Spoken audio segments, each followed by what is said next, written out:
Okay, is this visible?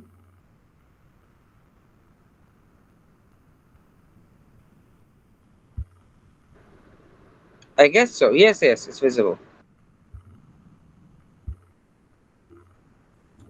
And is the slide changing working?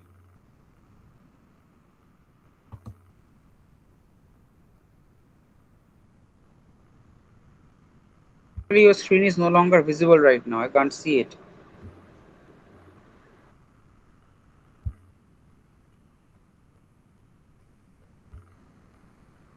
Okay.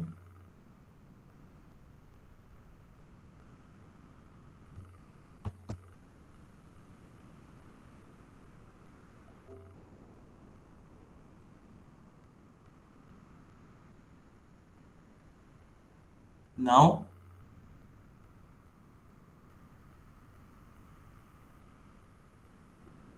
is this visible? The screen is visible. Yes, yes, yes. Then I shall start. Okay. Now, is this full screen? Yes, it is. Okay, okay. Let me start. So the title of my paper. Wait. We have to wait. The first session is not yet over. We are going to get an information and then we will start Okay, officially. okay, Okay? okay, okay. No problem.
Okay, we can officially start this session.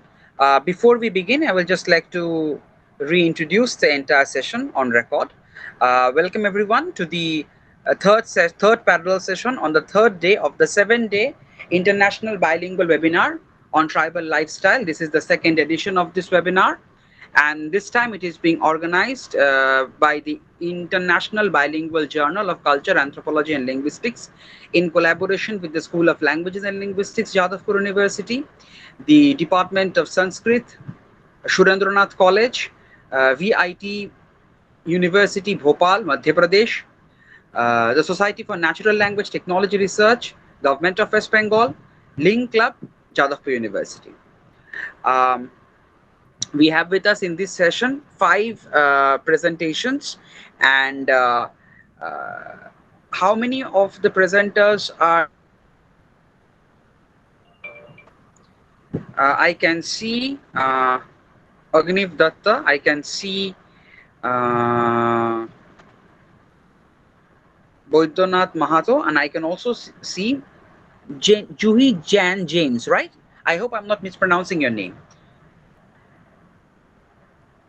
We are to expect two more presenters in this session from. Okay, let's not wait for them. I guess Agniv Datta is ready with his presentation. Yes, yes, I'm So ready. yeah. So Agniv, just a few minor instructions. For this session, you will be given 15 minutes to make your presentation.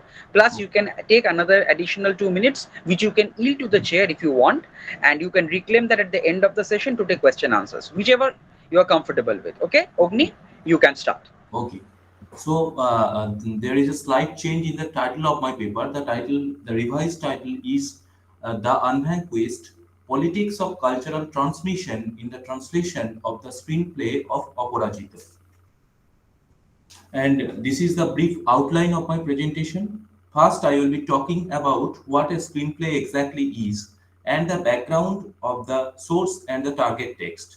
Then I will move to the research questions, and then I will compare the screenplay in Bangla and its translation in English from lingo-cultural perspectives, and this will be followed by a brief discussion and conclusion. So, to start with the research questions are as follows.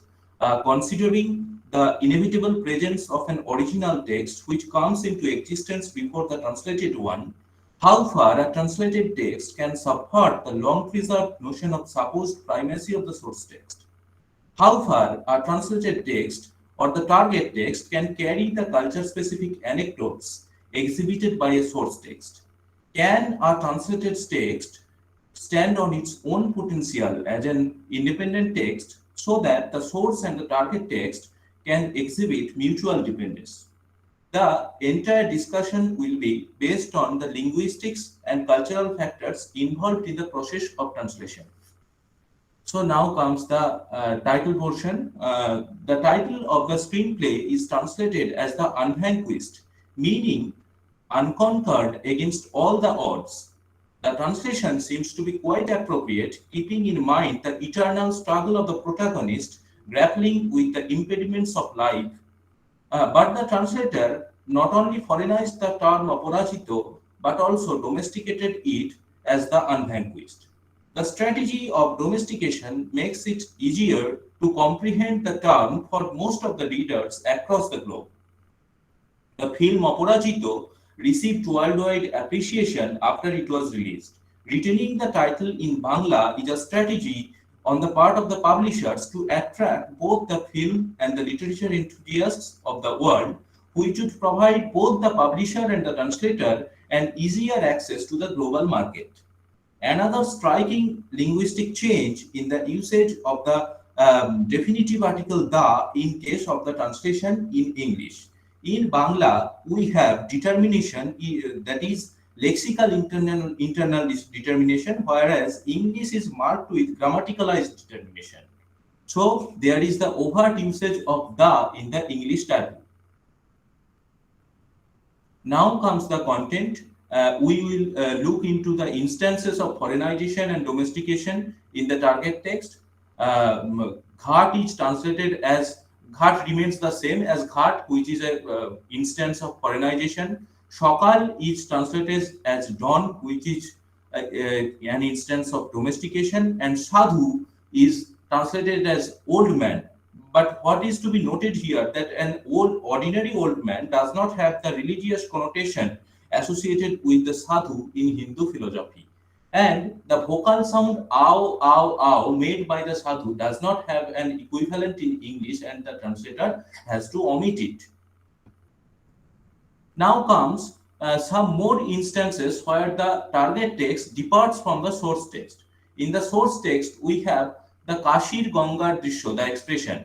In the target text, as an equivalent, the translator writes, the Kathak Thakur recite the holy verses surrounded by the devotees. In the river, boats lie moored in the shallows, fishing nets resting against the walls of the ghat. Job করছেন is translated as praying, which is a domestication, and the চন্দনের ফোঁটা is in the target text comes as sindur, which is a replacement of the entity and followed by foreignization. The English translation has a more elaborate description of the Kashir Gangar Drisho, and the job kora is a specific kind of prayer where the name of the deity is determined. Praying denotes a more general notion which anybody can follow if he wants. Now I will look into the linguistic changes made in the formation of the dialogues. Bador is translated as monkey, which is a literal and word-to-word translation. Kothao is translated as outside. Oh is translated as what, that is seeking validation through formation of question. And she bador keno, the interrogative sentence in the translation comes as not that monkey, it is converted into a negative sentence. Gunodhar, which is a satire, is translated as precious, and it is the satire through foreignization. Kache piche is translated as nearby. Here the echo word piche is omitted in the process of translation, and the Sohor Bajar Jaiga, the expression is translated as crowded township, which is a sense to sense translation through the omission of the echo word.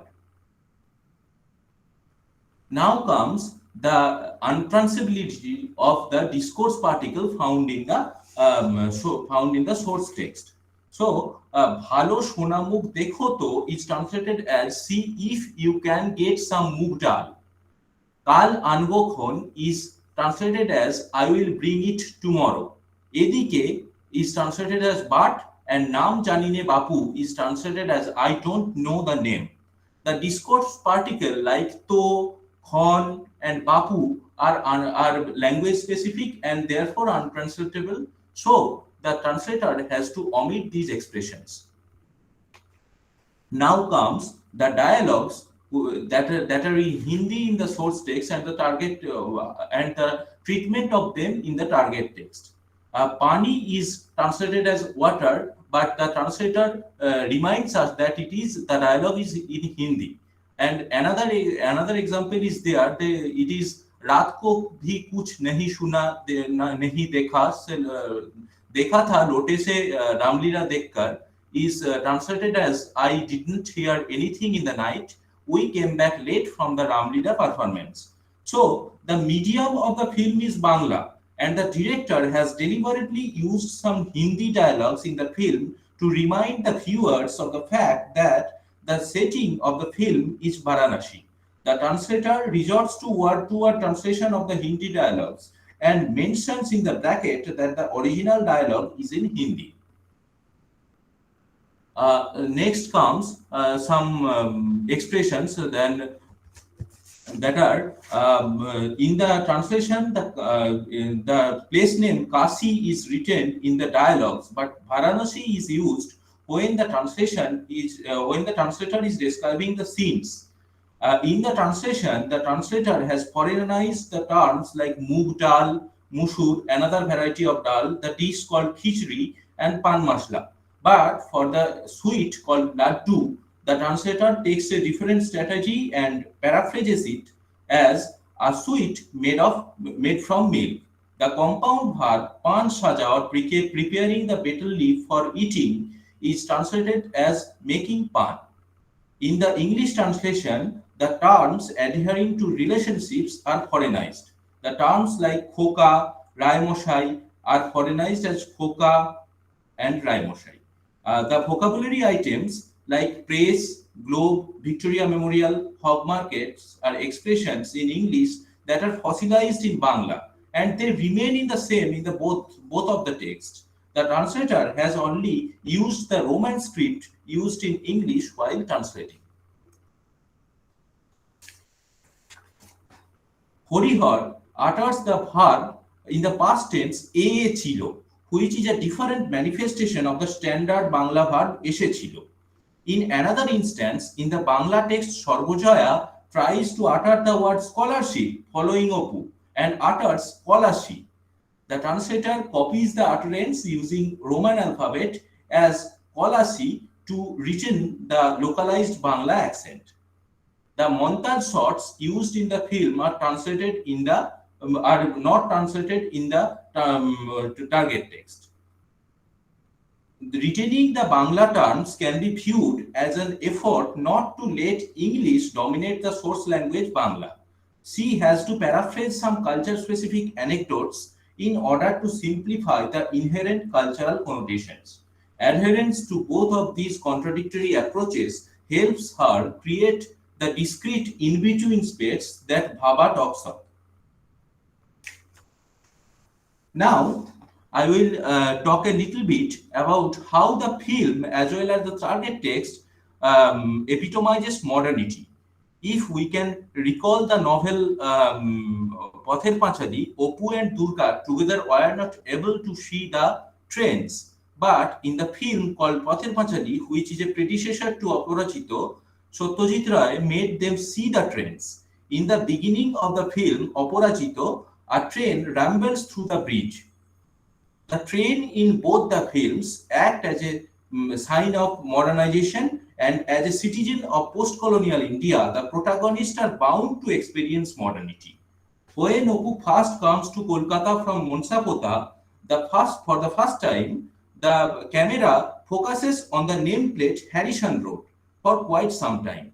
It is that Harrison Road, or today's Mahatma Gandhi Road, which connects Howrah and Sialda through Borobazar, which is the biggest place of commercial transaction in West Bengal. The village-based agrarian economy is getting replaced by industrial and business-based urban economy. This change is also highlighted by the sound of printing press surrounding Apu's residence in Kolkata. Opu writes to his mother in his letter, "Amar ঘরে একটি বৈদ্যুতিক বাতি রহিয়াছে. There is an electric lamp in my room. This electric lamp is also a signifier of modernity." When Opu receives the sad news of his mother's death, his first reaction was of relief and rejoice. Classical Hindu value system does not permit the feeling of rejoice after the death of the near and dear ones. But Bandopadhyay in his novel Pather Panchali, Ray in his film, and the translator, all of them have made an utter courageous move by keeping this intact. The beginning of change in the value system also denotes modernity on a different plane. Now comes the discussion and conclusion. In spite of being directly influenced by the filmmaker Satyajit Ray, Shampa Banerjee has produced an English text which is firmly embedded in the rural culture of Bengal. The possibility of conflict between two distinct cultures never gets wiped out or omitted. But in the respective target texts, the cultures compete, confront, and even blend in such a way that their individual existence does not get contaminated by the presence of the other. The present research work finds and confirms that the translated text deals with the intricacies of the complex policies of negotiation between the contrasting cultures. It thereby destabilizes and deconstructs the notion of relative ascendancy of the source text. Thank you. Thank you, Ognivo. Ognivo, it's now. Thank you for finishing it way ahead of schedule. You actually have the call here. Would you like to take questions now or at the end of the session? Okay, I will take at the I will take questions now. We'll take questions now. Okay, so the floor is now open for Yes, all the yes. participants to ask questions. Does anybody have any question?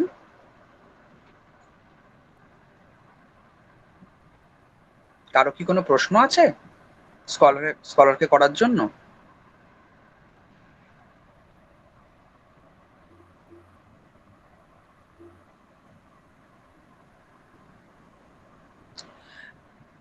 Well, in case anything turns up or any question comes to mind, please bear in mind we will be circulating the Google forms for you to ask questions to the scholar. You can fill out your questions in the Google form and we will forward the questions to the respective scholar and they will get back to you accordingly.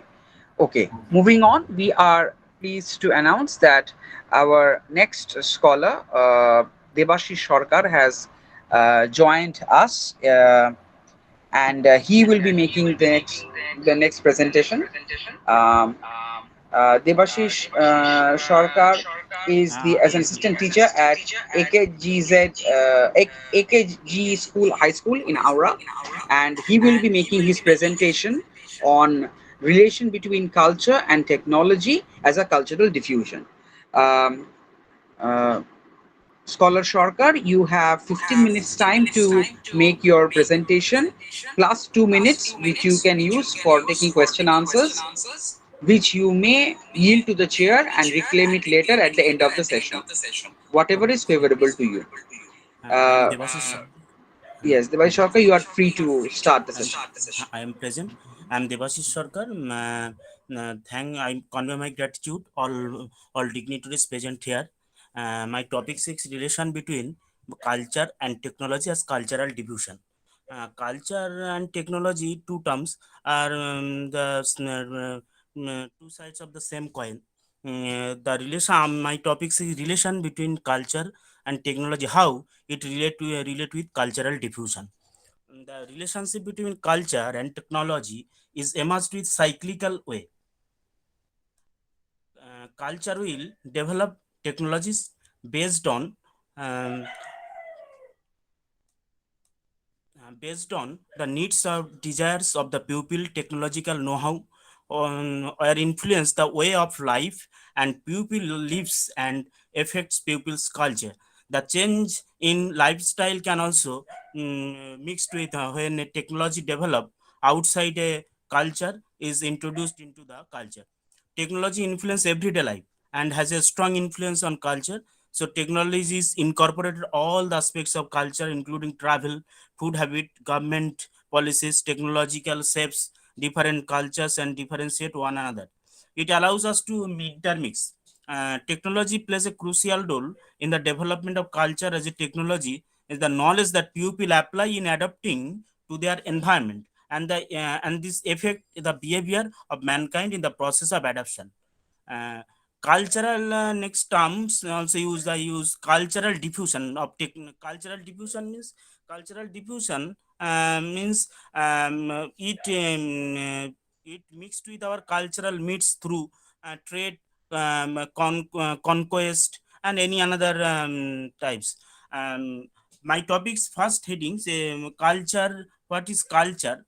Culture also mixed with our daily life, our food habit, um, our food habit, and our we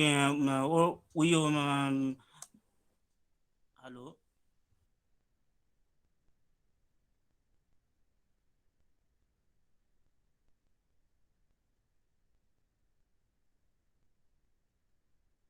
Hello, hello. Have. Culture also, our clothing habits, our food habits, our religion, all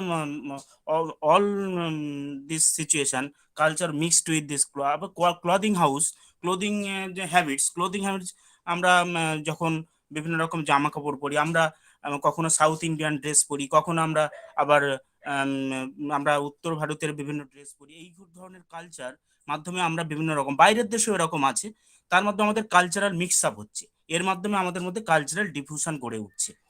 R technology এর সঙ্গে clothing habits, যে religion, আমরা যেমন খ্রিস্টান, হিন্দু, মুসলিম সবাই, Buddhism, প্রত্যেকের মধ্যে আমাদের একটা ফুড হ্যাবিটস একটু আলাদা আছে, সেটাও আমাদের মধ্যে মিক্সচার হয়ে গেছে, সেটা আমরা মাধ্যমে আমরা কালচারাল ডিফিউশন তৈরি করে ফেলেছি আমরা।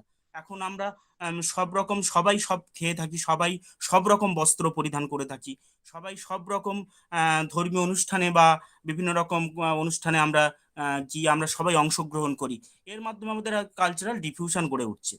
আর আমার আরেকটা যেটা আছে, যে কালচারাল ডিফিউশন গড়ে উঠছে যে টেকনোলজির মাধ্যমে।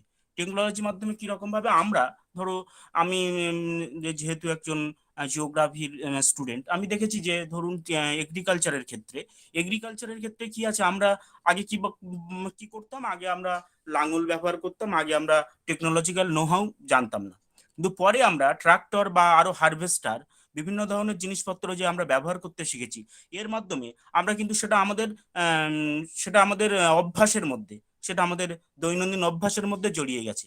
এবং এমনকি আমরা এভরিডে লাইফে সকাল থেকে সন্ধে পর্যন্ত আমরা যা কিছু ব্যবহার করি এখন, সবকিছুর মধ্যে একটা টেকনোলজিক্যাল নোহাউ, সবকিছুর মধ্যে একটা টেকনোলজিক্যাল একটা এক্সপ্লোরেশন কাজ করছে। তার মাধ্যমে আমরা কালচারটাকে আরো কালচারাল আসপেক্টটাকে আমরা এগিয়ে নিয়ে যেতে পারছি, আমরা আরো কালচারাল যে ব্যাকগ্রাউন্ডটাকে আরো ধীরে ধীরে আমরা অন্য একটা পর্যায়ে নিয়ে যেতে পারছি। আমরা বিভিন্ন রকম, যেমন টেকনোলজি ইন্ডাস্ট্রির ক্ষেত্রেও আমরা কালচারাল ভ্যালু, টেকনোলজি কিভাবে কালচারাল ভ্যালুকে, কালচারাল আসপেক্টকে কিভাবে একটা উন্নত পর্যায়ে নিয়ে গেছে, সেটা আমরা ব্যাখ্যা করতে পারি। বড় বড় যে অর্গানাইজেশন গুলো আছে, যে ইন্ডাস্ট্রিয়াল অর্গানাইজেশন, সেখানে আমাদের একটা টপ টু বটম বা বটম টু টপ একটা হায়ারার্কিক্যাল অর্ডার রয়েছে। এই হায়ারার্কিক্যাল অর্ডারের মাধ্যমে আমরা প্রত্যেকের যে কাজকর্ম, প্রত্যেকের যে টাস্ক আলাদা আলাদা, সেখানে আমরা কিন্তু একটা কোনো একটা প্রতিষ্ঠানে যেতে গেলে সেখানে আমাদের অনেক অনেক সময় ড্রেস কোড থাকে, সে টপ টু বটম, একটা ম্যানেজার থেকে একদম নিচু স্তরের কর্মী পর্যন্ত। এর মাধ্যমে কিন্তু আমরা একটা কালচারাল একটা মিক্স আপ, এর মাধ্যমে আমরা গড়ে তুলতে পারছি। তাছাড়া কালচারাল মিক্স আপ, বিহেভিয়ারাল যে ম্যানেজমেন্ট, আমরা বিভিন্ন রকম যে টেকনোলজি, বিভিন্ন রকম যে ইন্ডাস্ট্রিয়াল অর্গানাইজেশন আছে বা বিভিন্ন রকম আইটি হাব বা ইন্ডাস্ট্রি গুলো আছে, সেখানেও কিন্তু আমরা ড্রেস কোড প্লাস আমাদের যে বিহেভিয়ারাল যে চেঞ্জ, তার মাধ্যমে আমাদের কালচার কিন্তু অনেকটা, কালচারাল আসপেক্ট গুলো অনেকটা উন্নত হচ্ছে, অনেকটা প্রগ্রেসিভ হয়ে যাচ্ছে। এভাবে আমরা কালচারাল ডিভিউশন গড়ে তুলছি, শুধুমাত্র আমাদের দেশে নয়, কালচারাল মিক্স আপ আমরা বাইরের দেশেও দেখতে পাচ্ছি, যে ক্লোদিং হ্যাবিটস গুলোকে আমরা কখনো বাইরের দেশের মানুষ সময় ক্লোদিং হ্যাবিটস, ফুড হ্যাবিটস কে আমরা গ্রহণ করছি, শুধুমাত্র আমাদের রাজ্যের মধ্যে বা আমাদের দেশের মধ্যে নয়, আমাদের দেশের বাইরেও বিভিন্ন রকম যে জাতিগত যে বিভিন্ন রকম আমাদের যে ফুড হ্যাবিটস বা বিভিন্ন রকম ক্লোদিং হ্যাবিটস গুলো রয়েছে, সেগুলোর মাধ্যমে আমরা আমাদের কালচারকে অনেকটা এগিয়ে নিয়ে যেতে পারছি, এবং কালচারাল যে আসপেক্ট গুলো, সেগুলোকে আরো মিশিয়ে ফেলে আমরা একটা উন্নত পর্যায়ে নিয়ে যেতে পারছি। এটাই আমাদের কালচারাল ডিফিউশনের পর্যায়ে আমরা ফেলছি। থ্যাংক ইউ স্যার, এটাই আমার বক্তব্য ছিল সংক্ষেপে।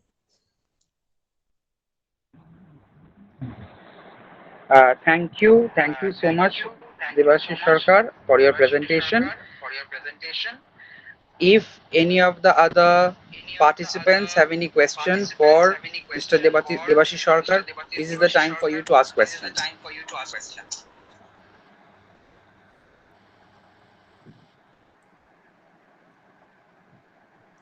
কারো কোনো প্রশ্ন থাকলে আপনারা এখন করতে পারেন।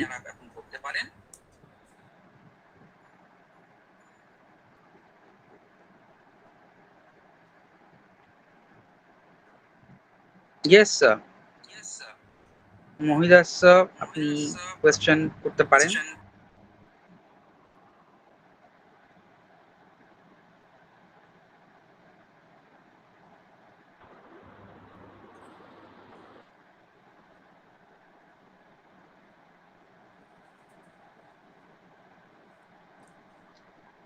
স্যার, আপনি কি কোনো কোয়েশ্চেন করতে চান?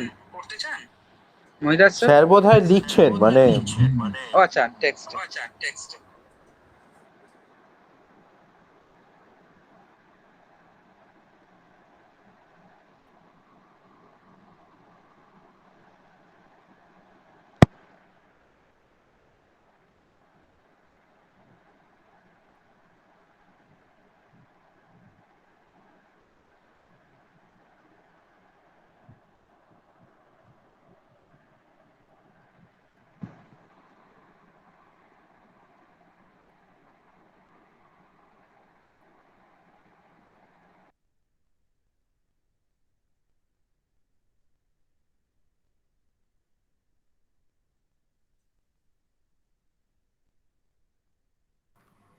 হ্যাঁ রাতুল, শোনা যাচ্ছে? হ্যাঁ হ্যাঁ স্যার, শোনা যাচ্ছে। ও বলুন আচ্ছা, স্যার। মিউট ছিলাম, খেয়াল করিনি। হ্যাঁ স্যার বলুন। দেবাশিস বাবুর কাছে আমার জানার, উনি যে কথাগুলো বলতে চেয়েছেন বেশ ঠিকই আছে। তা একটা বিষয় দেবাশিস বাবুকে আমি ভাবতে বলবো যে নতুন যখন উন্নত প্রযুক্তি আসছে, বিভিন্ন দেশে দেশে এসে পৌঁছছে, তখন যে সংস্কৃতির পরিবর্তন ঘটছে, সেই সংস্কৃতির পরিবর্তনটা কি সবসময় আমাদেরকে প্রগতিশীল মানুষ হিসেবে গড়ে তোলে না তোলে না? এই নিয়ে কোনো কি আপনি বিশ্বাস করেন কি গড়ে তোলে? যদি করে কেন, আর যদি না করে তাহলে কেন করেন? স্যার কোশ্চেনটা একবার কাইন্ডলি একটু রিপিট করুন স্যার। আমি আরেকবার, ধরুন কোন নতুন প্রযুক্তি, আপনি বলছিলেন যে ওই নতুন টেকনোলজি এসেছে, আমাদের সংস্কৃতিতে যথেষ্ট প্রভাব পড়েছে। যখন কোন নতুন প্রযুক্তি আমাদের এসে পৌঁছায় আমাদের দেশে, তখন কি সবসময়ই আমাদেরকে প্রগতিশীল সংস্কৃতির জন্ম দেয় না দেয় না? আচ্ছা, নিউ টেকনোলজি, এখন আমরা যে নিউ টেকনোলজি ইউজ করছি তার তো অনেক সময় স্যার নেগেটিভ পজিটিভ দুটো ইম্প্যাক্ট থাকে, ঠিক আছে? তো আমরা যেটা আমাদের দেশের পক্ষে ভালো বলে মনে হয় আমরা সেটা নেব। আমার মানে মনে হয় স্যার, আমাদেরকে আমার ব্যক্তিগত, সিলেক্টিভ হতে হবে, আমাদেরকে ওইভাবেই সিলেক্টিভ হতে হবে। যদি আমাদের দেশের পক্ষে ভালো হয় তাহলে আমি সেটা নেব। অতীতে যে সমস্ত, ধরুন আমাদের মধ্যে সংস্কারের প্র্যাকটিস, সংস্কৃত প্র্যাকটিস রয়েছে, অভ্যেস রয়েছে বিভিন্ন জনগোষ্ঠীর মধ্যে পুরনো প্রযুক্তিকে কেন্দ্র করে, সেগুলো কি আমাদের বহন করে নিয়ে যাওয়া উচিত না তার পরিবর্তন দরকার? আমাদের সেই পুরনো যে সমস্ত ট্র্যাডিশনাল টেকনোলজি যেগুলোর কথা বলছেন স্যার, সেগুলো আমাদের মানব উন্নয়ন করলে সেগুলোকে আমাকে বেয়ার করতে হবে, বহন করতে হবে। কিন্তু সেগুলো যদি মানব উন্নয়নের পক্ষে না হয় সেগুলো আমাদের ডিসকার্ড, পরিত্যাগ করতে হবে স্যার। আর একটা প্রশ্ন করি রাতুল, ওকে? হ্যাঁ স্যার করুন। অবশ্যই স্যার, অবশ্যই স্যার।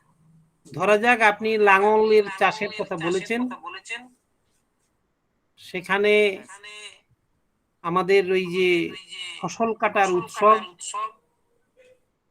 বা ফসল কাটার উৎসবে ফসল ফলানোর যে উৎসব রয়েছে, সেগুলোর প্রয়োজনীয়তা আছে কি খুব একটা? ফসল ফলানোর উৎসব প্রয়োজনীয়তা আছে তো স্যার। উৎসবের প্রয়োজনীয়তা আছে কিনা, ধরুন আমাদের নবান্ন উৎসব, তার কতখানি প্রয়োজনীয়তা আছে খুব একটা?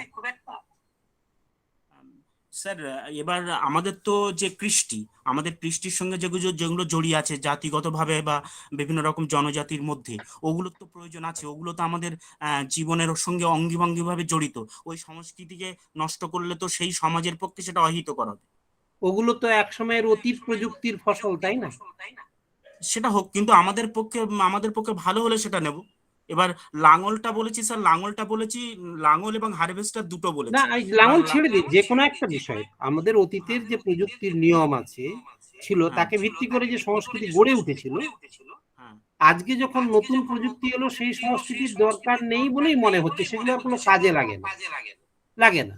কিন্তু অথচ আমরা বিশ্বাস থেকে সেই সংস্কৃতিগুলো বহন করে নিয়ে চলছি, অর্থাৎ সেখানে আমরা যুক্তি বেঁধে ফেলছি। আমার মনে হয় স্যার, আপনার কথা অনুযায়ী যেভাবে আপনি বলছেন স্যার, বিশ্বাস আমাদের বিলিফস এর উপরে তো কালচার ডিপেন্ড করে। তা সুতরাং বিলিফসটা আমাদের রেখে দিতে হবে স্যার, আমার এক্স্যাক্টলি, আমি ব্যক্তিগত মত। আপনাকে এই জায়গাটায় পৌঁছতে আনতে চেয়েছিলাম। আসলে আমরা বিশ্বাসের উপর ভরসা করে সংস্কৃতির কিছু অংশ আমরা রেখে বহন দিয়েছি। করছি আর কি। হ্যাঁ স্যার, ঠিক আছে। কিন্তু সেই বিশ্বাস যদি সমাজের ক্ষতি করে, তাহলে কিন্তু তাকে ফেলে দিতে হবে সামগ্রিকভাবে, তাই না? প্রযুক্তি থেকে সংস্কৃতি জন্ম হয়, সংস্কৃতি অনুশীলন করতে করতে বিশ্বাসের জন্ম হয়, আবার যুগ পেরিয়ে যায়, নতুন সংস্কৃতি আসে, তখন নতুন সংস্কৃতি, নতুন জীবনের ধারা তৈরি হয়। কিন্তু আমাদের মধ্যে একটা দ্বৈত চরিত্র জন্ম হয়, যে আমরা অতীতের বিশ্বাসটাকেও বহন করব, যে বিশ্বাসটা একটু অত্যন্ত সীমিত পরিসরে ছিল তাকে বহন করতে চাইছি, আবার নতুন প্রযুক্তি এলে সে বিশ্বাসটাকে মিলিয়ে নিতে চাইছি। এই যে দ্বৈত সত্তা আমাদের মধ্যে কাজ করছে, তা কি সমাজের ক্ষেত্রে ক্ষতিকর হয়ে যাবে না? যাচ্ছে কিন্তু। ক্ষতিকর হবে না, কারণ আমরা প্রাচ্য পাশ্চাত্যের তো ভালো গুণটা আমরা যেমন আমাদের বিভিন্ন মহাপুরুষরাও বলে গেছেন, স্বামী বিবেকানন্দ শুরু করে সবাই আমি তারা বলে প্রাচ্য গেছেন যে পাশ্চাত্য প্রসঙ্গেই যাচ্ছি না, আমি একদম প্রাচ্যের কথা বলছি, পাশ্চাত্য প্রসঙ্গের হ্যাঁ, মধ্যে আমি যাচ্ছি মানে না, আমি আমরা স্যার একেবারে প্রাচ্য। টেকনোলজি, হ্যাঁ আমরা আমাদের বিশ্বাসকেও সঙ্গে রাখবো। আমার স্যার ব্যক্তিগত মত, মানে আপনার প্রশ্ন অনুযায়ী আমার ব্যক্তিগত মত হচ্ছে আমরা বিলিফস অনুযায়ী যে কালচার সেটাকেও সঙ্গে রাখবো, আর যে নিউ টেকনোলজি তার আমাদের সমাজ বা আমাদের দেশের পক্ষে যেটা উন্নতি করবে সেটাকে সঙ্গে রাখবো। আচ্ছা ওটা ঠিক এইটা আছে, আমার রাতুল, আমি ব্যক্তিগত মত স্যার। না না ঠিক আছে, আপনি ঠিক বলেছেন বিশ্বাসটা। আমার প্রশ্ন হচ্ছে বিশ্বাসকে আমরা কতটা ধরে রাখবো সেটাই, কারণ বিশ্বাসকে কেন্দ্র করে আমাদের মধ্যে এত ভেদ বাড়ছে।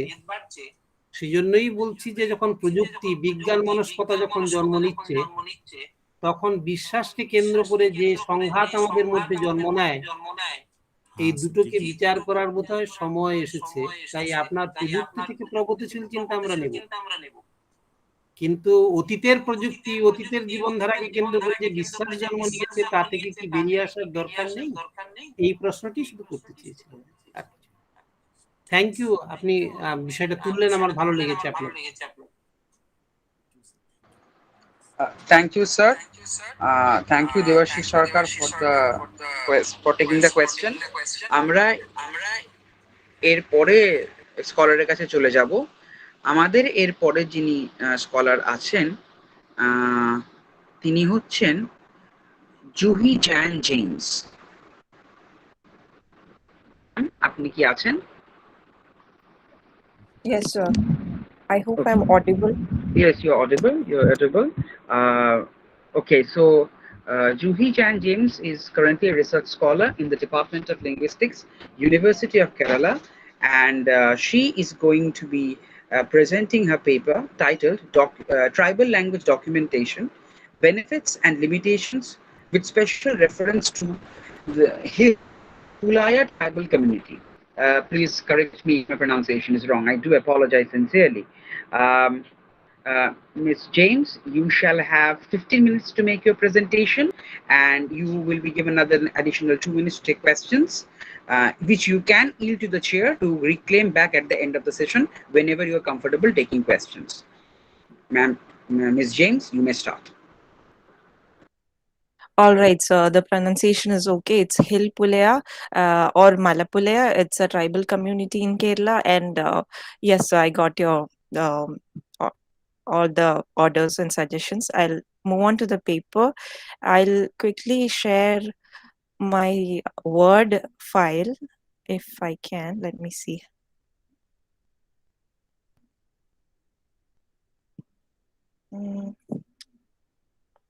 I hope it's shared now. Is it visible, sir? Yes, it is visible. It is visible. All right, all right.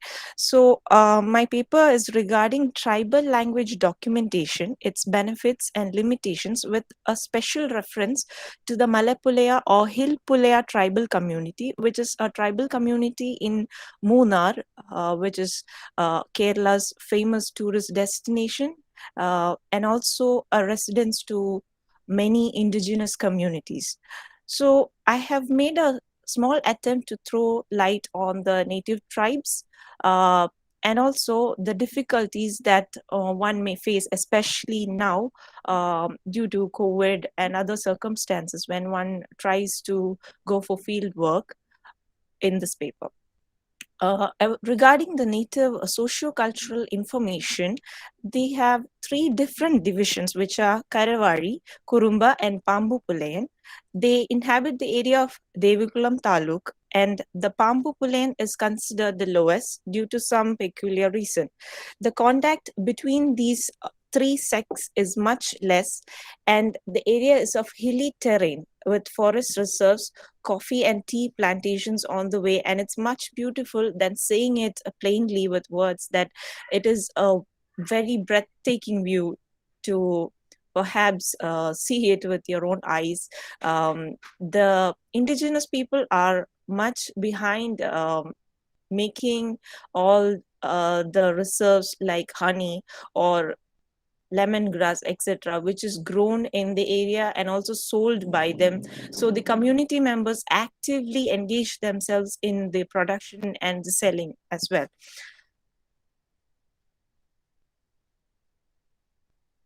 So into the times when the Hilpulya tribes were primitive and uninterested to mingle with the general public, until the scenario where there's a large section right now where the youth and the old are socially active and they want to be involved in all the social activities and also economic activities. I must say that there are tribal community members who even grab government employment right now.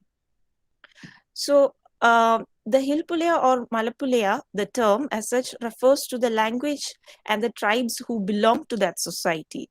And their exact locations are these mentioned in this sentence: Komittamkuri, Pattikadu, Karimutti, Dandukombu, Nachivayal, Palampeti, etc. of Chinnar, Maryor, and Pongambali Taluk, of Devikulam Taluk, I may say.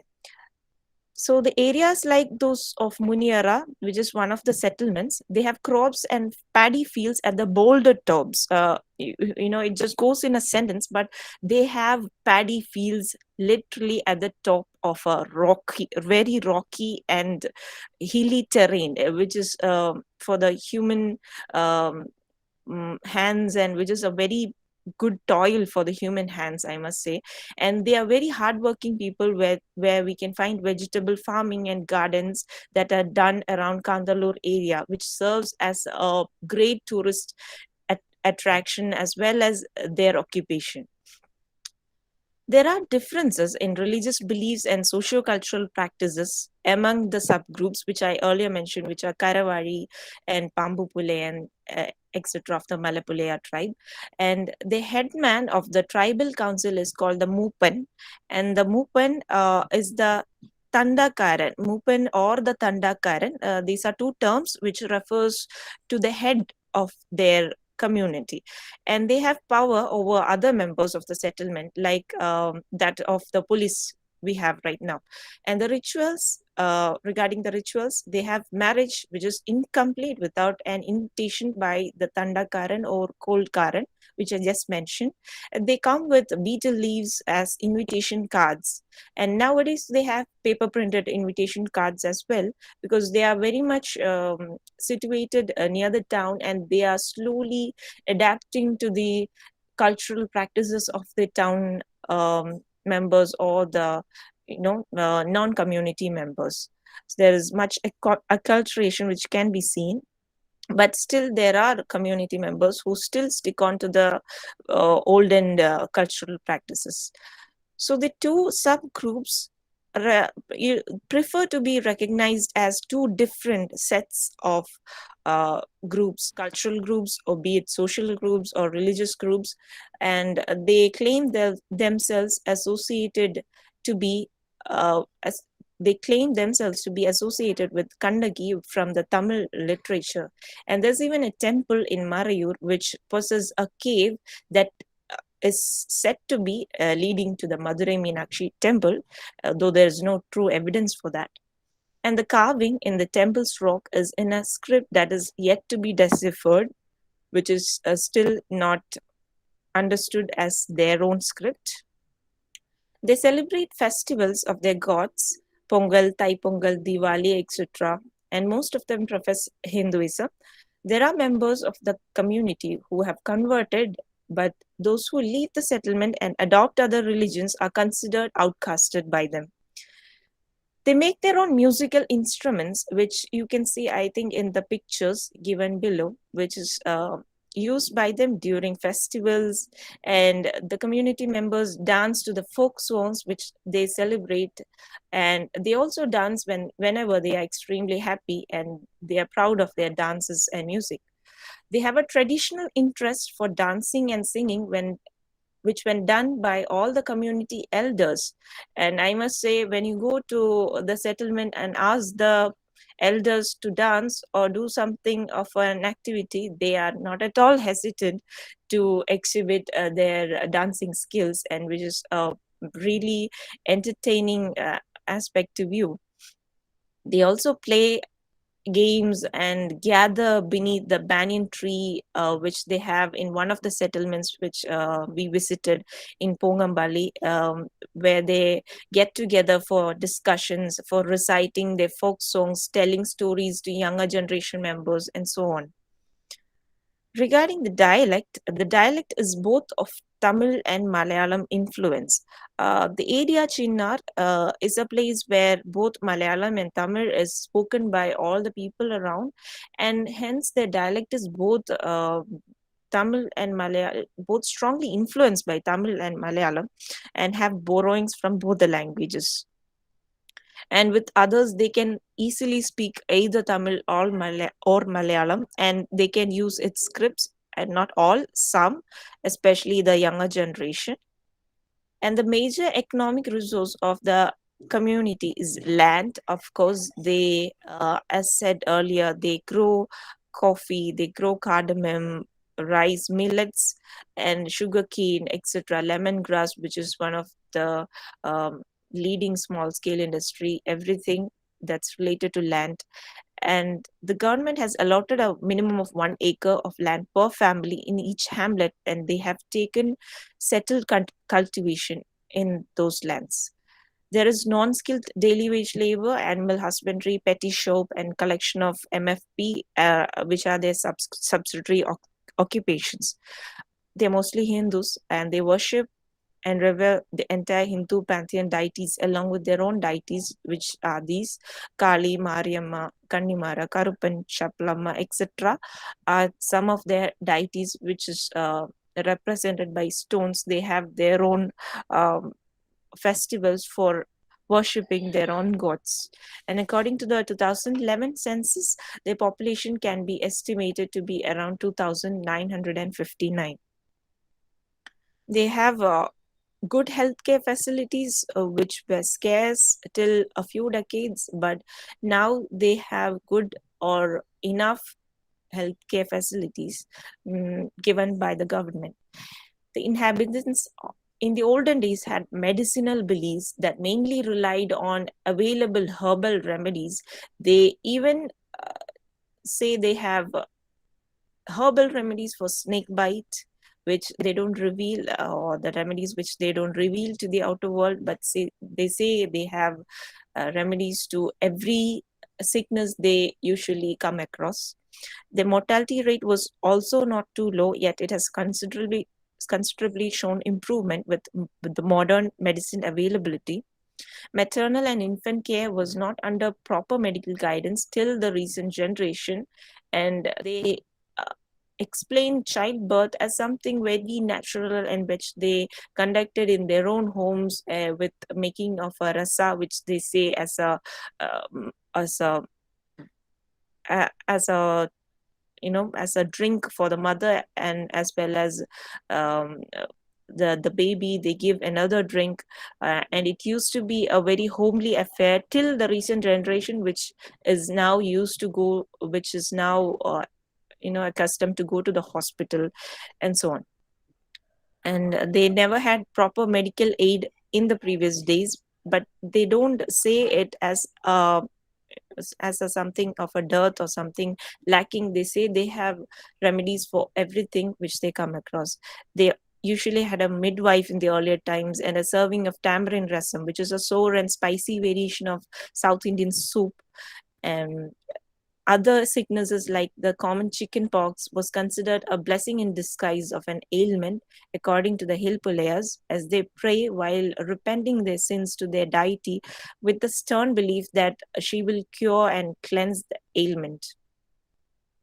The herbal remedies, as said, consisted of turmeric and neem paste, which used to be applied on the sick person who stayed strictly indoors under the supervision of an elder or somebody who used to take care of the sick 3 to 7 days away from sunlight, heat, etc.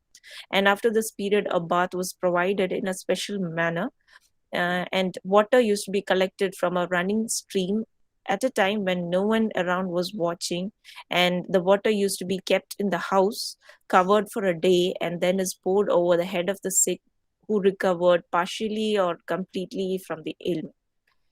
And the tribal communities, as said in Dandukumbu, have expert indigenous knowledge in treating snake bite using remedies which is known only to the community members.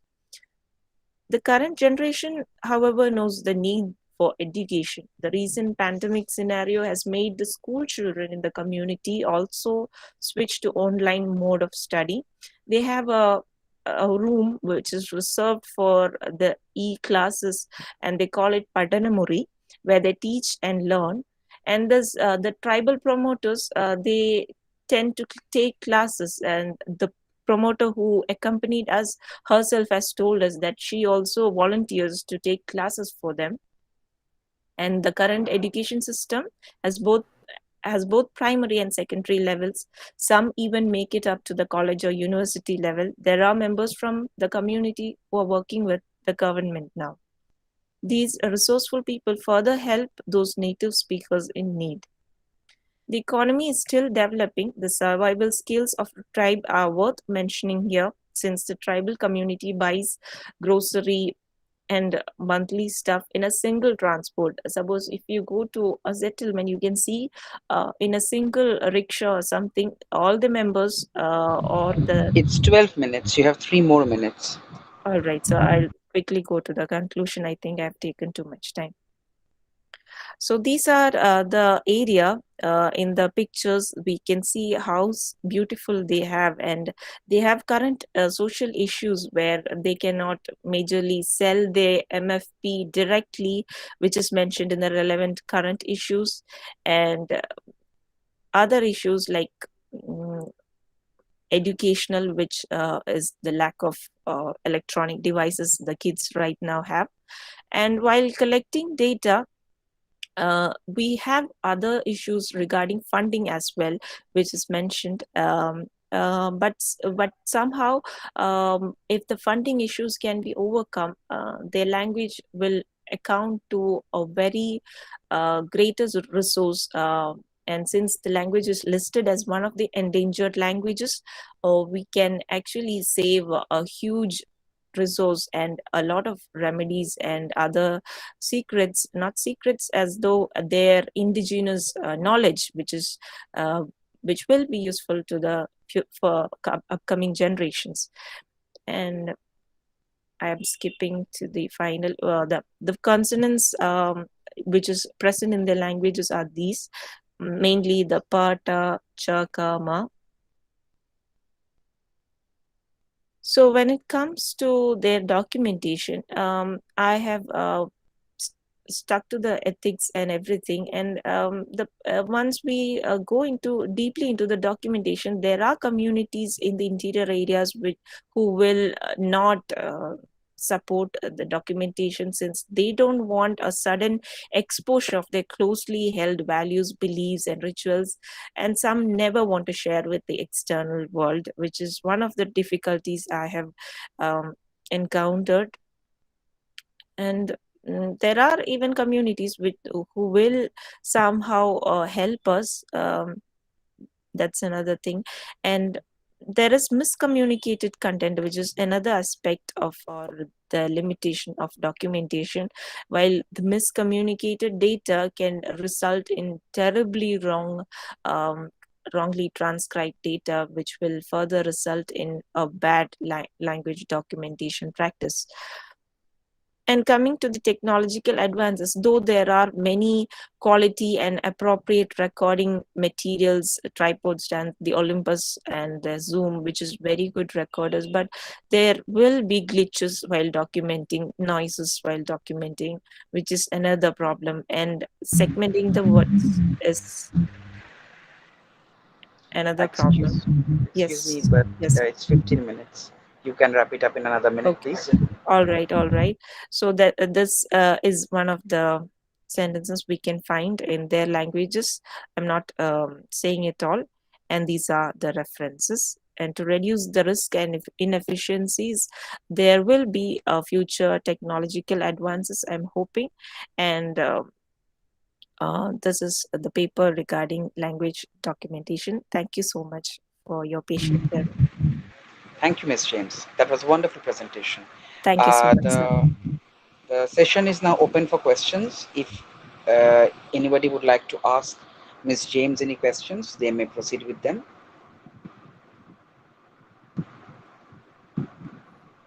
Juhi, I congratulate you because I was there in Kerala for more than 15 years, and the Kerala University have presented a good work. So I have 2-3 queries from you. One is that is it your individual program or you are the part of a big program? Is it this one? Ma'am, your microphone is silent. Ma'am, your microphone is silent. Sorry. This is actually my topic. My topic for PhD is a descriptive grammar of the Hill Pulea language itself. I'm also a part of CHELK, a CELK, which is the project ongoing in the Department of Linguistics, University of Kerala. We are actually documenting 36 languages, tribal languages of Kerala. The coordinator is my guide herself. Her name is Dr. S. Prema. Some of you might know her. And I'm also a part of the project, not officially though, because I'm doing research, but yes, I'm a part of it. And this is also my PhD project.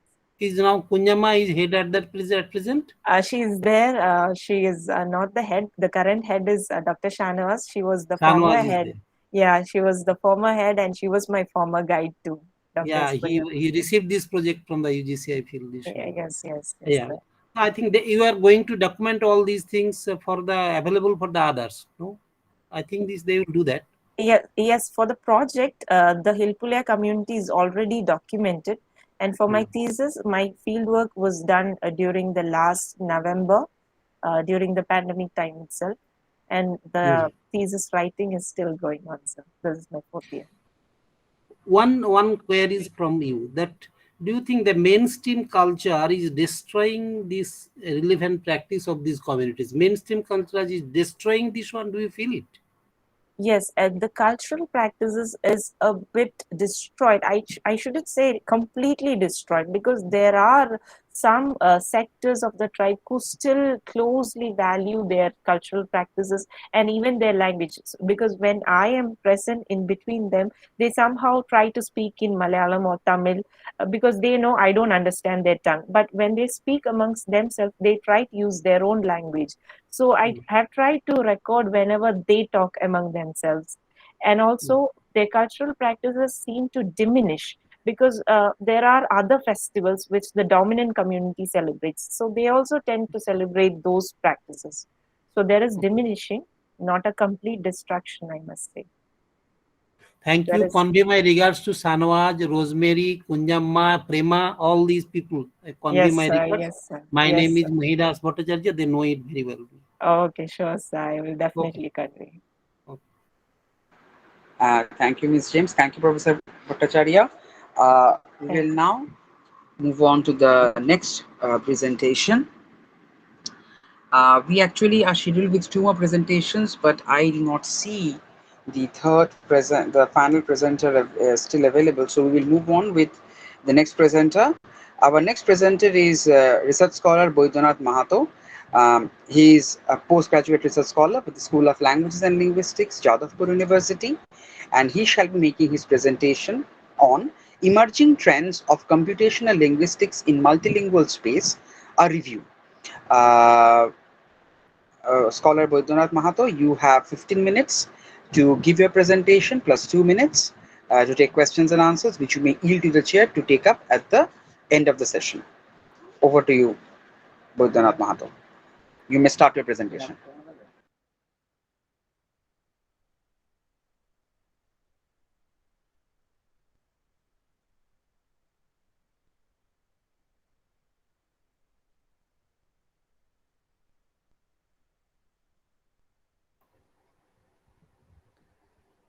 All right. Let me present. I made a small PPT regarding this. Is it? Can you see this? Yes, it's visible. It's not full screen though. Yeah. Okay, fine. Okay. So primarily, I prepared this.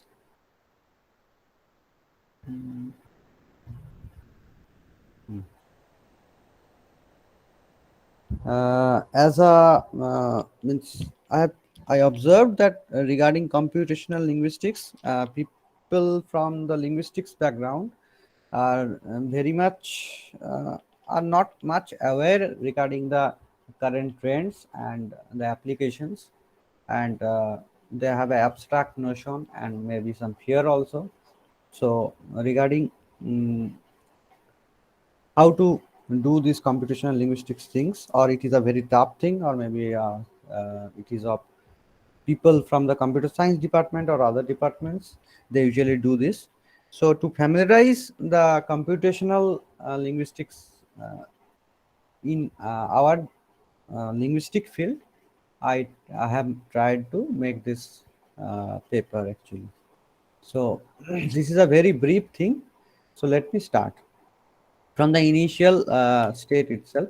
So how this computational linguistics or formed into, or this the space that has been created, this initially with the rapid development of science and technology, and today we know we are in a digital era that we call in the 5Gs of communication, and where mass or bulk of data we can transfer easily, and with that also there is rapid development of computer technology, or the data that we can handle. And in that course itself, we have seen that there is a globalization all over the world in the 20th, late 20th and the 21st century. As a result, people from all over the world can are traveling to many places where there are language boundaries, there are other cultural boundaries, but this technology, this language technology, or the overall innovations that we had are trying to reduce this language and cultural barrier. So this phenomena uh, has taken up a shape uh, in this at this right now. So but it initially started with, I think, Alan Turing with his enigma that he developed during the World War II, and later with the development of first generation, second generation computers, or the integrated circuits. This uh, computer language, along with language technology, or how to process language, was was a key question that time. And we know that generative grammar helped to formulate certain or help to formulate or to understand human language and make machines understand human language. So generative grammar has a big role in understanding human language, and or to make it understand the computer uh, the way we speak, or the thing that we understand. So that is the primary introduction. Now the multilingual space. This multilingual space, as I earlier mentioned, because of the rapid globalization or the dynamic way of life, people from different parts of the world are traveling to different parts. They are staying there, they are growing up there, and they are in contact, continuous contact with other languages. And in a way, we can say that people across the world are always in a situation, or the every second person we can call him a bilingual or multilingual, because he resides in such a occasion, like a, so I can say that if a Bengali people, if a people from Bengal travel to some Tamil Nadu or Maharashtra or Kerala, uh, he has his native tongue along with English that he learns, and other than that, there is a language that is used in that place is Tamil or Malayalam or Marathi, like that. So this situation, this entire scenario that we see in India itself, and also in Eastern Europe, and in many other places are there. So this is a very common phenomena, and it is a basically a house for multilingual. people. So at, at this present scenario, all like we have 22 scheduled languages. Among them, at least 18 scheduled languages have a population more than a crore. So like Bengali, you have 10 crore, even not exactly 10 crore, less than 10 crore, at least 5-6 crore we can say. And there are several other languages which has a vast population, but they as in their speech or in their utterance we can see they have a use of multiple other languages. They have an influence of other languages, and even during their utterances we can see the use of or they switch from one language to another in certain occasions or many occasions. Either it could be English, it could be Hindi, or any other regional language that is being influenced in that area. And again, we can see there is a shift of focus from resourceful language like English was the predominant resourceful language. Every work was primarily done in English, like in case of computational linguistics. And later it shifted to Spanish and other predominant languages or Indo-European languages. But later, as we came across this globalization phenomena, now we can see there is a rapid growth in the less resourceful languages, yet they are very powerful. In a sense, they have a lots of speakers, like Bengali is there, Hindi is there, Telugu is there, Assamese is there. There are in case of India, I can say. So these are the languages, and now documentations, or there is a attempt to make these languages more resourceful or digitally or corpus lots of corpus are being made, and other computational methods are being applied on this to make it a more digital language. So this is basically I meant as a multilingual space. Now I would next go to the methods that are used usually to make these natural languages, or to make the computer understand these natural languages.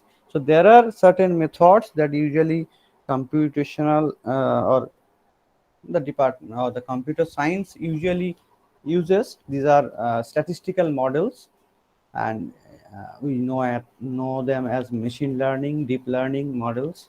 So these are probabilistic models initially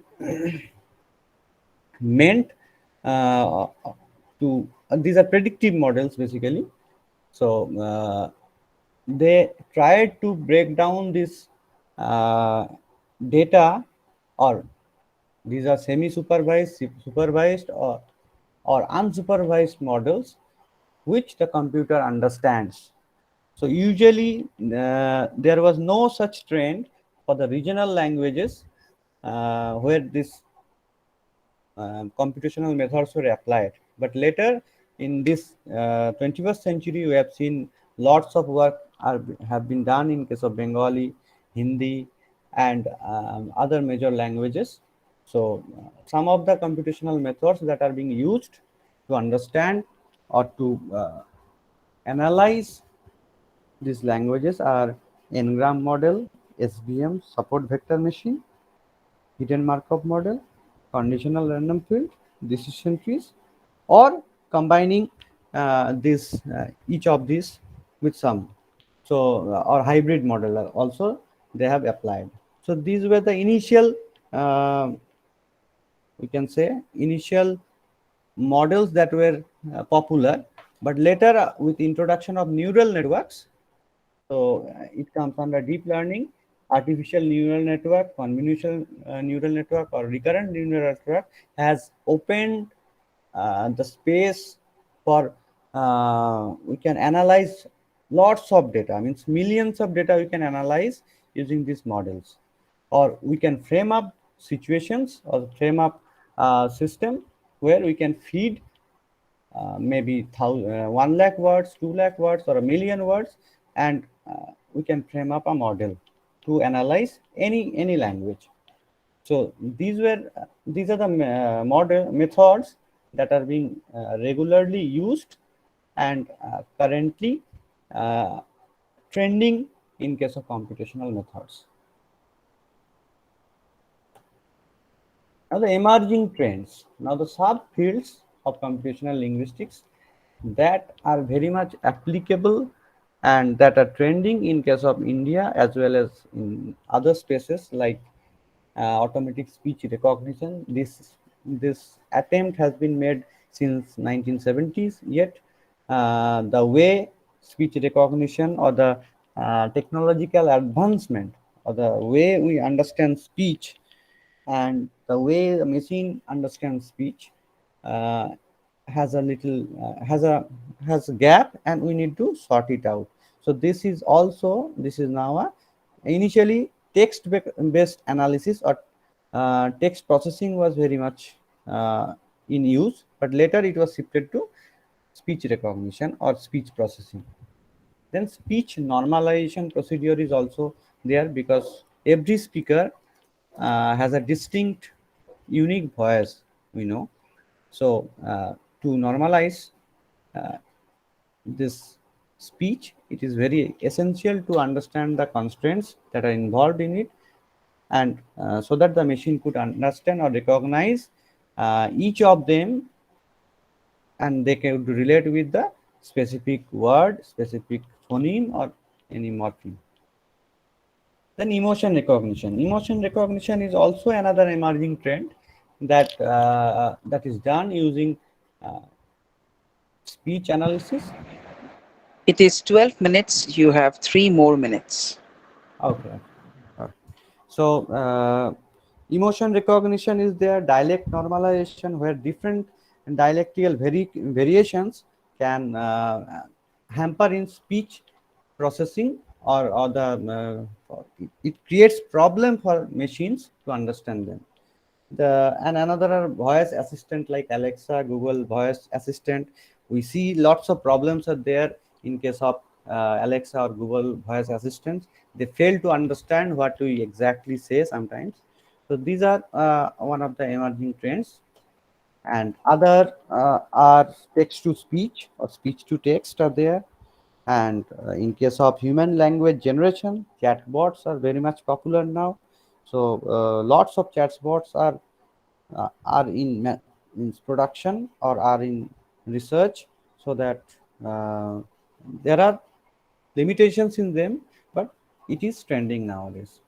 And text processing, parser, POS tagger, morphological segmentation, information extraction, co-referencing, question answering are regular research areas that used to be very popular, but now question answering is one of the trending among them. Now the challenges.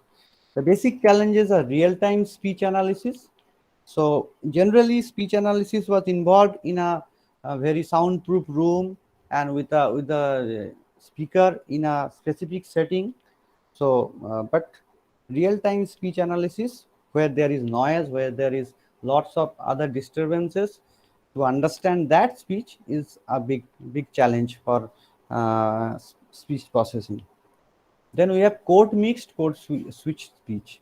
These speech are very difficult for the computer to understand because we have defined them in a specific setting for a specific language.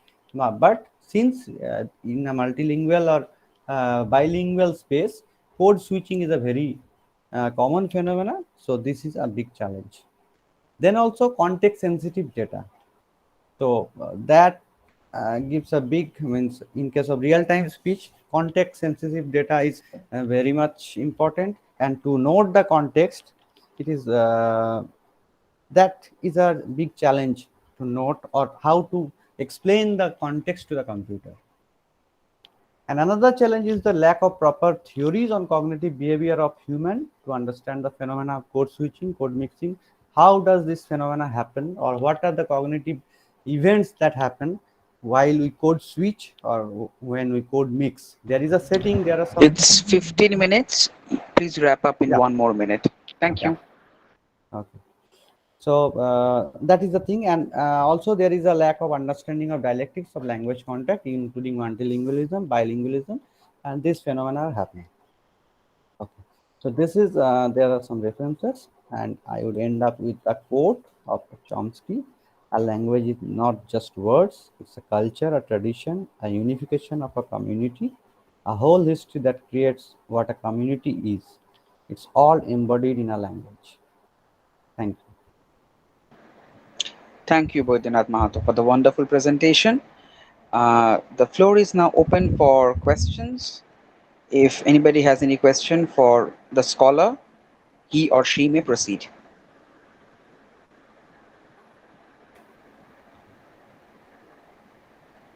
কারো যদি কোনো প্রশ্ন থেকে থাকে তিনি প্রশ্ন করতে পারেন স্কলারকে এখন।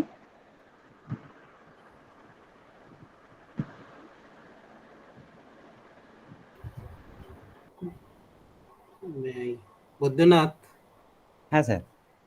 yes, congratulations, at least presentation covering different areas, covering most of the important areas you have presented. For that, I congratulate you.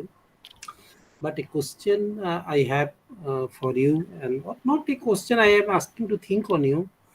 If you go your first slide, go to the first slide, sir. Go to the first slide. Can you go there? Yes. First slide. First one. First. Yeah. Here, one thing I feel that the people, those who are working on computational linguistics, in one way, this technology is helping us to understand the language structure and how this language can be used in computational environment. It is true fact. Now, globalization is creating such a market. Computational linguistics is gradually becoming much more I think the tool for the global marketing. Yes, true. Don't we consider that much seriously? Yes, exactly. I do consider it to be a serious phenomena. That's why I have tried to understand why this all of a sudden rise in this computational linguistics field and other like data analytics, data science, and all that. So basically, there is an urgent need for the present means the persons that are involved in market related or they need to get in touch with each and every people, even if they are in basically they are in their native language. So that is the phenomena. So they want to sell each and every item, and they are going to convince each and every person in their native language. That's why there is an urgent need of this. I feel that there is an urgent need of this development of this computational linguistics, and they are trying to sector it in a different way. But along with that, even if this is a phenomena, researchers who are ethically means or they are conscious enough, they could make a better contribution to the field of linguistics and as a overall to the society by using these factors in a ethical way. That's what I feel, sir. Okay.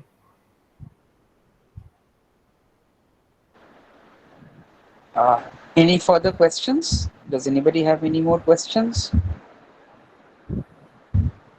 Your time is over. Otherwise, I may ask one more point to Yes, sir. Yes, sir. Vidyanath. You may ask a question. No problem. Vidyanath, in your talk, the 22 civil languages you have mentioned. Yes, sir. See, in Indian context, as per the government of India, the number of mother tongues is 1,369. Now, when computational linguistics is now introducing in the 22 languages, and the government fund is going huge amount for these languages, Yes, to make it more computational pattern, then almost all other languages will be in a serious I think, endangered situation. threat. Yes. What is your opinion regarding this? So regarding this, I feel that because there is a market for all these 22 languages, because they have speakers. Now there are languages that like 1,000 rest languages, which has very less speakers, and they will be very less focused. So there we can what we can use these computational methods to either conserve these languages and maybe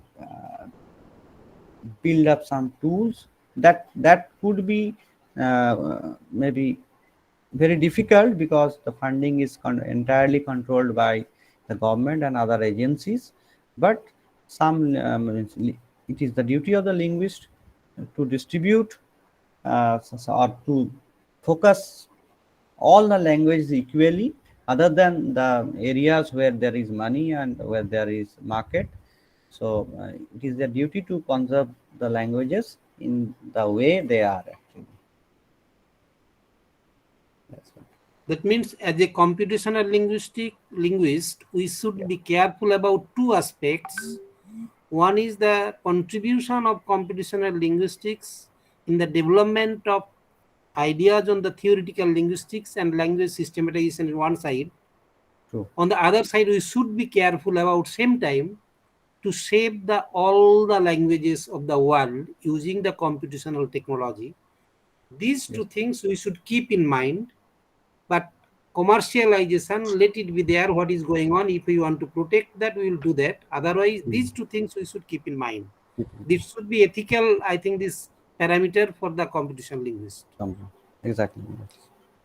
And there are Thank you. scopes like I would like to add up, like I didn't mention that, like in case of historical linguistics, in Europe there are lots of work that are being done in a computational way. Everything is done in a computational way, even lexicostatistics or chronology or phylogenetics of these fundamental things are being also done using computational methods, traditional or the modern computational methods. So it can be, now we have to understand this space very well, and we can apply it in each and every field if we wish to. Actually. Thank you, Bodhanath. Thanks to the chair. Give me an opportunity to ask the questions. Unfortunately, I was not able to raise the questions to Agniv's presentation. I congratulate him. So he also presented the paper there. Thank you, Thank sir. you, sir, for participating so enthusiastically in the session. Thank you, Yes. Bodhanath Mahato, for your participation and for your presentation. It was Ratul, Huh. may I interrupt? Sure, sure. I just once had to ask the question in the Google form. Actually, I want to answer him. Actually, uh, if Sure. uh, Answer whom? if he can put it in the Google form, I will answer it. Okay, Okay, okay, okay, I will do that. Okay, Let formalities, okay, let me complete the formalities. What is there? okay. okay, okay. We will be circulating a Google form for taking feedback and questions, and we will be circulating it at the end of the session. Anyone who has any question to the for the scholars can proceed to do that. We were scheduled to have another presentation in this session by Mr. Debojit Paul. Is he present? Mr. Debojit Paul, are you here? I'm afraid Mr. Devojit Paul has not participated and shall not be making any presentation in this session. Anyway, so with that, we come to the end of the session 3C for the third day of the 7-day International Bilingual Webinar on Tribal Lifestyle, number 2. Thank you everybody for a wonderful presentation. I must also like to take this opportunity to congratulate the host for hosting the session.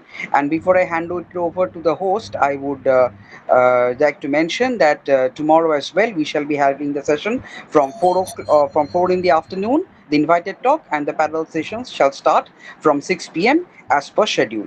Thank you so much. Thank you everyone for joining, and over to you, host Deepanita Das. Thank you, Ratul, and it was actually a wonderful session, and you've done so well, just in such an organized way. You've managed everything. Thank you. And Bodhoda, Ognivoda, it was so good to hear your papers. Thank you so much. And sir, thank you so much for joining us today.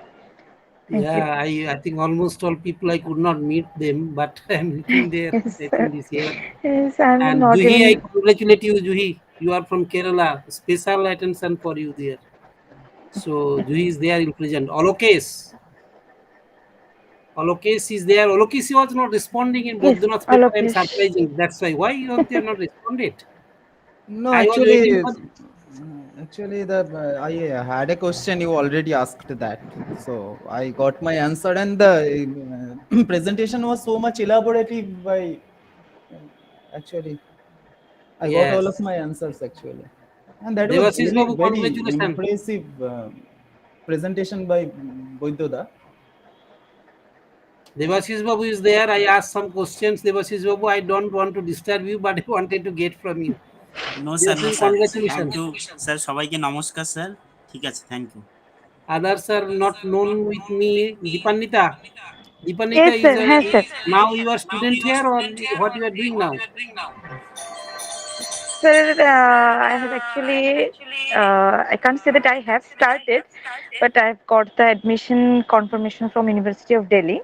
I'm Oh, going to start as a PhD scholar there. Most probably congratulations. from November, our class will be started. Oh. Thank you, sir. Thank you so much. And the Uttam Vishwas and faculty member from Sanskrit University, sir, congratulations. And Prangshu Manjul, if I will produce differently, you are from, sir? Prangshu is from? He is from where? I think in the screen I am looking this. Dipandita, Juhi, Yes, Uttam, sir. others people I know it. There was some congratulations. Other is Manjul sir is there probably from somewhere. I congratulate him. Thank you. Thank you. Give me opportunity to talk other way, not as a participant. Thank you, sir. Thank you, sir. Thank you, sir. Okay, then. We may end the session. We may end the session. Okay, Ratul. Okay, I'm ending it. Okay, thank you. Thank you, everyone. We will be seeing all of you tomorrow. Thank you.